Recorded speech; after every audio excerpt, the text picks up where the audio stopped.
Hi, I'm Cleona Russell and today we're going to be discussing student accommodation. I'm joined here by UCD Student Union President Katie Asco and our reporter at the Journal.ie, Cormac Fitzgerald, who's been covering a lot of stories around the housing issue. If you have any comments, questions or stories about student accommodation, please let us know in the comments section below. So first off, Cormac, what's the situation out there at the moment for students, who are looking for accommodation?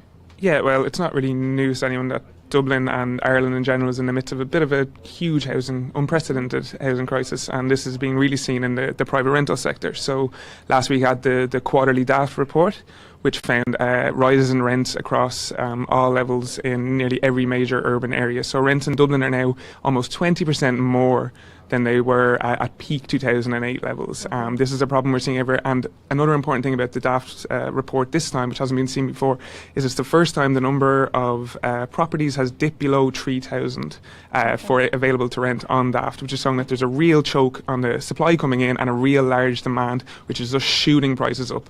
Now we're seeing this in a lot of areas. It's really, I suppose, a seller's market for landlords out there. And so last week, on the back of that DAFT report, I decided to kind of take a look around at a number of properties. Yeah, and we've got some photos of that actually, to show what you saw when you went around. So I went around having a look at places. So here we have a couple of studio apartments here. This one's in the North Circular Road. You're talking €850 a month for this, quite small, quite cramped. You have the bed, you see the microwave at the foot of the bed, the fridge is at the head of the bed, and then the kitchenette is just a bit across from that. €850 North Circular Road. This one here was in Fairview. We're talking €925. As you can see yourself, we have the bed, the wardrobe, the kitchenette. You have your oven right next to the head of the bed in case you want to snack at night. It's quite strong on the market. I suppose this is showing just some of what's available there and the high prices that are getting for this. Now, what's interesting, I suppose, about these properties is that they're not even aimed at students. So into this already choked market where we have young professionals, families, couples, everyone looking for a place. We have students coming in as well, trying to find a place in this marketplace. And this is what we have on offer at high prices for young professionals. It's interesting to see, I suppose, what's available for students. Yeah, and Katie, you've been looking specifically at what is available for students, and I know the Student Union at UCD have been going around doing Snapchat stories about this. Can you tell us about that? Yeah, so two of the places that I was viewing, one was going for €250 a month, so a very enticing price. You can see how a student would want to jump on that straight away. So we went to check out this place in Crumlin, and basically the bed was a bit of a man-made job in somebody's living room. It was essentially a really stingy wooden frame propping up a metal rail on which a mattress was laid. And looking at the thing, I did not feel comfortable at the prospect of getting on it, let alone staying there for 9+ months. And we do have some of those images also. It was very, very cramped living conditions as well. Like the bathroom is right there and everybody's using it. There's 6 or 7 other people that you're living in the house with. There's actually a man and wife's bedroom right beside your bedroom with absolutely thin walls. I don't even know if there's a door on it. But anyway, went into the bathroom as well and took a little video in there, and there were tiles falling off the floor and mould everywhere and things just falling down. It was an absolute mess. And then the smell as well. I was trying to capture the smell, and I think I said it was something like granny's feet mixed with mould. It was everywhere. It just stunk. It was really, really bad. The kitchen, if you can call it that, was really, really cramped. So there was this much space between a washing machine and the oven. So I don't know how you opened either one and used them properly, but there they were anyway. So very, very substandard living conditions.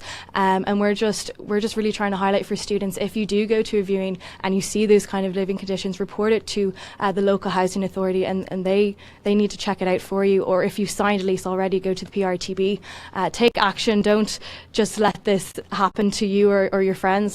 We really have to weed out these places because it's ridiculous that they're on the market. And additionally, of course, we need to be putting more beds on the market for students, especially coming in. I mean, we have a shortfall nationally of 27,000 student bed spaces, and Dublin is hit particularly hard by that. So at the minute, the rent a room scheme we're only seeing about 6,000 people actually use that. But we have a partnership with Daft.ie and Trinity Students' Union that's looking to put up to 6,000 new beds up for sale, so through digs.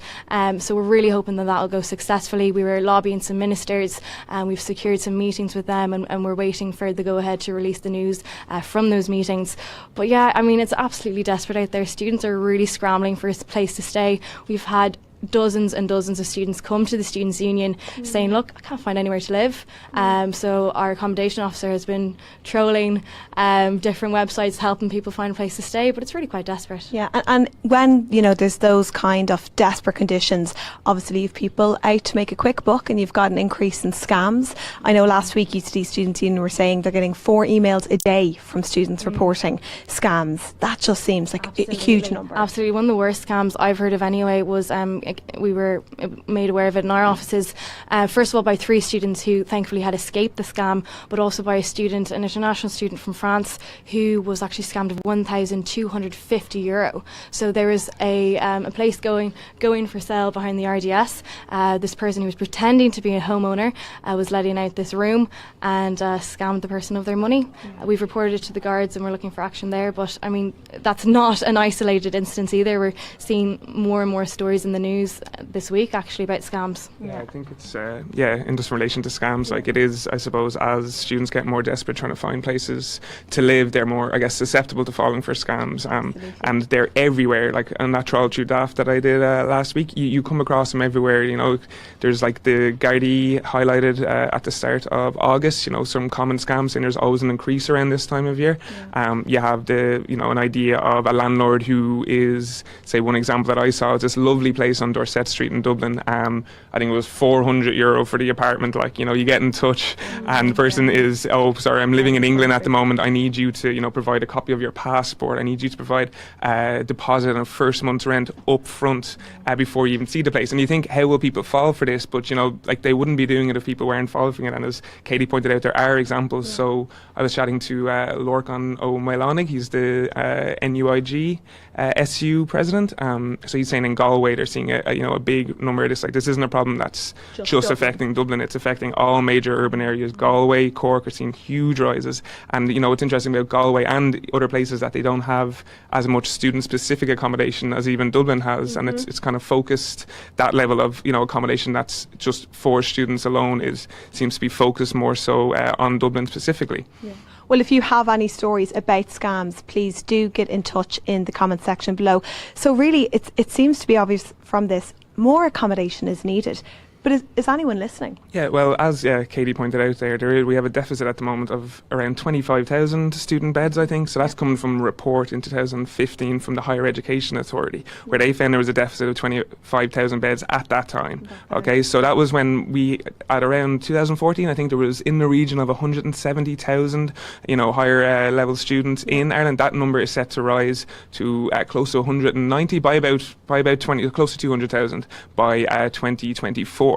So if we already have a deficit of 25,000, and that's getting bigger the whole time. So into the market, following that report, we've seen in Dublin specifically a lot of kind of big international names coming in to provide specific student accommodation. So you have the likes of Global Student Accommodation, Hines, their Aparto student, Ziggurat, which is a giant UK. That these are providing kind of apartments for students, specifically for students. And back in March, I got a chance to have a look around one of these places. And we have some images of that as well. So talk us through those. They're pretty nice, right? Yeah, we're talking, as you can see here, lovely. This is a, deluxe studio apartment right here. It's fitted out, it's sleek, it's modern, it's USB charger ports. That's coming in at €345 a week for students. The more standard kind of ensuite rooms, they're, with a shared kitchen. And these are nice, these are lovely apartments. They've got fitted out, but you're talking €249 a week starting off, These are high prices, out of the range of so many students. And out of the range of even professionals. I mean, that's a big price, no matter. Huge price. That's a really big price. And, you know, again, nothing wrong with the quality of these places, but, you know, more and more of these are being built. We're going to have 10,500 new student beds, I think, by 2020. And, you know, it's going to be this more high-end kind of stuff. Meanwhile, as been pointing out, you know, students who can't afford that, they're suffering, you know, in the private rental market. Polar opposite is what you were saying. I mean, I'd have to challenge that price that they're really putting on these. I keep hearing, you know, government officials backing themselves up, essentially saying, oh, there's 10,000 purpose-built student accommodation spaces coming up. You know, it's going to be great. We're going to have all these beds. But look, if they're that expensive, you can't afford them, might as well not have them. It's just becoming elitist for the scramble for accommodation. We need to see affordable accommodation becoming available. That's not what we're seeing at all. So it's very disappointing. Yeah. And as part of that, digs are making a comeback in a big way. Is something that the government and different unions are pushing as, you know, this is something that's affordable, that can work, that the rooms are already there.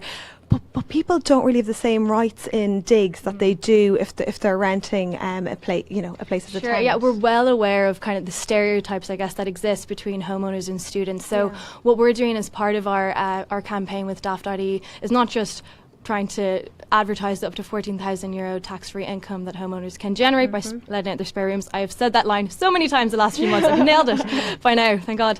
But also just trying to break that stigma. So we have 3 testimonials from homeowners and 3 from students online. You can just type in Daft homeowners and students and you'll find them. So 3 testimonials from homeowners just talking about how well it can work when you let out your spare rooms for digs. Because there is a stereotype sometimes on the homeowner side of things that students can be rowdy or come in late or whatever. And while that might happen in a small number of cases, generally we've seen students actually be quite grateful for the accommodation that they find through digs. It's so hard to find a place that when you do find something, you're going to be grateful for it and you're going to treat it well. Like if you want to go on a party one night, you're going to be smart about it and crash on your friend's couch if you need to. And that's what we've seen happening generally. So we have testimonies from homeowners and 3 from students, because again, for the students, you know, sometimes it's looked on as, oh, digs is boring, you know, you might have a curfew. It's another family all over again. Yeah, like you just got away from home, you want to break free, Yes. you know, spread your wings and fly and all that, which is totally normal and totally grand. But the testimonies from students are just to say how it can work really well for you as well. And the thing with digs is that it's so flexible, that so many different types of homeowners exist and will let out rooms with different rules. So there might be curfew, there might not be a curfew.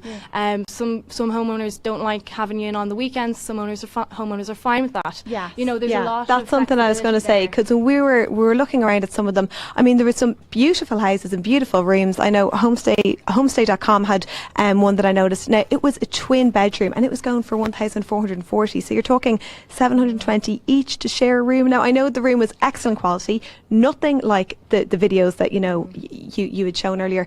But at the same time, is that the going rate now for a nice room to share? Yeah, the rates are absolutely extortionate. I mean, it really comes down to having a shortage of accommodation. If there's not enough bed spaces, naturally through competition, the prices are going to be high. We need to put more beds on the market to make this more affordable and not such a scramble for really substandard accommodation.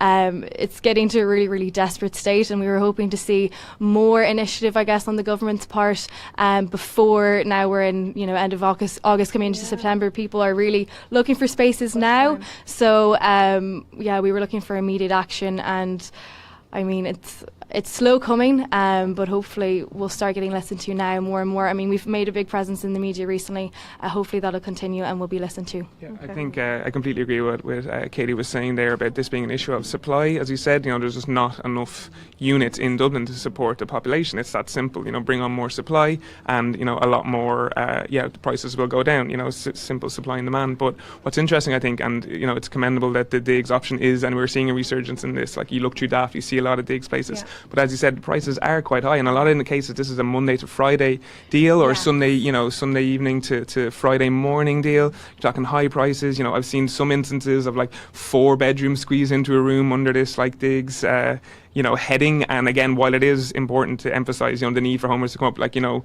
say my mother, I'd be, you know, you have a spare room in your house, rent it out to a student who needs it, you know, charge a fair price. Brilliant social initiative. But what's interesting as well is that because of the lack of supply, because, you know, people are desperate to find the places, we've fought for years for the establishment of the residential tenancy board, for proper agreements and rights for tenants and landlords. Yes. But now what we're asking students to do is to enter into a licensee agreement, which is what digs are, whereby they forfeit a lot of those kind of essential rights. And again, students aren't left with much of a choice, and you're hoping that the homeowner will be kind, and they'll be able to work out a written agreement beforehand. But your right to dispute.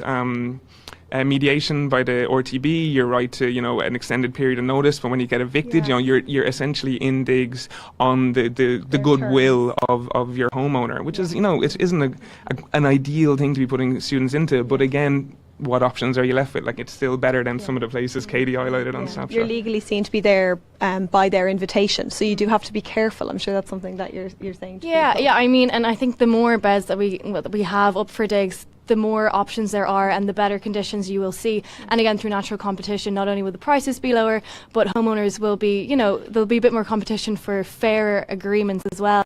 And just to mention as well, I think it's shocking that there's 120,000 empty nesters across Ireland. Think about how many spare rooms that is and how much potential there is for digs. If only we could promote the up to 14,000 euro tax-free income that homeowners can generate. Like, that's a huge incentive for homeowners to let out their spare rooms, hopefully in the best way possible. Not that they're trying to make money off students, and obviously you're not going to charge 14,000 a year for one room. You have to set up. No, that's why it's spare rooms plural. So if you have 5 or 6 rooms, work at a fair price. But we just need to see that being taken up more and more. To only have just over 6,000 people using the rent a room scheme when we have 120,000 empty nesters is kind of ridiculous. So I think there's huge potential in that area. But the accommodation crisis is a massive, massive issue, and it's so complex, and it's going to need loads of different routes to alleviate it. So digs is only one way. Another way is going to be through affordable student accommodation. The purpose-built student accommodation, unfortunately, is not affordable as it's going currently. So we welcome more beds, but we do not welcome them in any way, shape or form at the price that they are coming in. It's just ripping off students, and it's not fair. And as you're saying about different options being explored now more than ever, I also came across home share, which is basically where people, you live with an older person, and have you heard of this? You give up 10 hours of your time every week to do, in exchange, like with support and things like that for them, and then it's 195 quid for a month. Is that something? Have you heard of that? Yeah, I've definitely heard of it. Personally, I haven't looked into it in huge detail because we've been focusing on our DAF partnership. But again, as I said, it's a complex issue, this accommodation crisis, and there's going to be loads of different avenues for different people, and for some people that it's could personality really based. Yes, exactly. of course. There should be Same lots with of options. I think that's the best way to go. Have options out there and let the students figure out what works best for them. Perfect. Well, as I mentioned before, if you have any stories or comments or questions, please let us know in the comment section below. We've got some in here. A comment from Katrina on Facebook. It's not just student accommodation, it's all accommodation. How students are expected to cope is beyond me.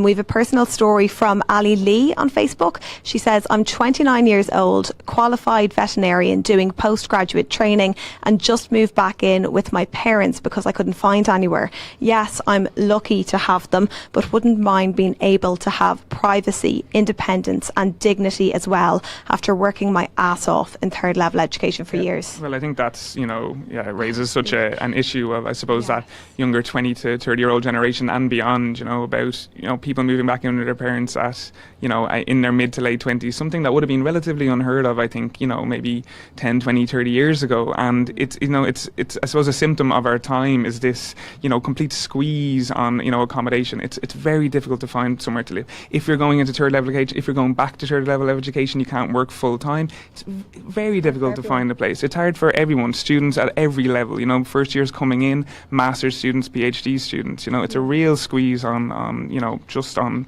everyone who just can't afford it, who isn't, who's below a certain income threshold. It's just difficult to find a place to live. There's an interesting question here from Nita McGuinness on Facebook. She says, why on earth did Ireland get rid of bedsits? When I was young, I lived in London, but I could not afford a flat, had some great bedsits. These would have one room with cooking facilities and shared bathroom and toilet with probably 2 other people. What are your opinions on that? Yeah, so that's an interesting point that you see raised a lot. So Ireland got rid of bedsits, I think it was back in 2000 and 13 or 14, correct me if I'm wrong. So yeah, bed sits where, they were, like the studio apartments, say we showed at the start in the North Circular Road, except that you might have a shared bathroom, but it'd be around that size. Maybe you wouldn't have full cooking facilities. You might have a hot plate or something like that. And, students could rent these out en masse and they'd be a lot cheaper. But I think calling for bed sits to come back is sort of missing the point of the problem. There are very low minimum standards in bed sits, often in very bad living conditions for a lot of people. They were gotten rid of for a reason, and the likes of Threshold, the housing charity, the likes of homelessness charities like Focus Ireland, they don't really want to return to bed sits because of the deplorable conditions that they offered. Conditions aren't great. People were taking advantage of them. Now, again, if they were available, there might, be more places for people to go, but again, do you sacrifice sort of complete minimum standards? Obviously there's a counter argument to that, in that, well, minimum standard would be, better than homelessness, but again, I think the issue again, as we keep saying, comes back to supply and the fact that no houses essentially, or very few houses, have been built over the past decade, since the housing collapse, and that's our issue here. We've also had a few comments about the risks and costs for landlords, with some commenters suggesting that landlords need a stronger, more vocal representative body. So, there are probably two sides to that story. There's a question here from Katrina Muirin. She said, what student can afford €350 a week for accommodation? I work full time and barely earn that much a week. And that's true. I mean, not everybody, but much more people are going to college now, going on to third level education. And it's, the path is there for a lot more people, but it's now housing rather, than having that in your mind. That's becoming, like, if your parents aren't paying for it, are students able to afford to even make that much at the weekend? It's a great question. So what we're seeing is actually this self-defeating cycle, right? So students are taking on not only maybe one part job, but 2 or possibly 3 part jobs, basically a lot of hours. So what's happening there is they're taking on loads of hours with their part-time job or jobs, and then that's really crunching them for time to study. Then a lot more students are ending up failing their exams. In UCD, unfortunately, it's very expensive to repeat or resit a module. We're currently working on seeing if that can change. So it's a self-defeating cycle, because then you fail the exams and then you have to pay for the resits, €230 per repeat or resit in UCD, and that builds up. And then how are you supposed to keep going? Because then you have to work more hours in your job to pay off the resits and repeats, and a self-defeating cycle starts happening where it's just more and more money is needed, you have less and less time to study, and I mean, students are really finding themselves caught up in a bit of a pickle there. So it's not great at all. Yeah, I just want to read out another one here. Elizabeth Hackett has this to say about Galway. I feel for students looking for accommodation in Galway. Things are so bad that some ended up holding on to their accommodation over the summer months. €345 a month to share a room with just a hob and a microwave to cook on, sharing bathroom and toilet with other tenants.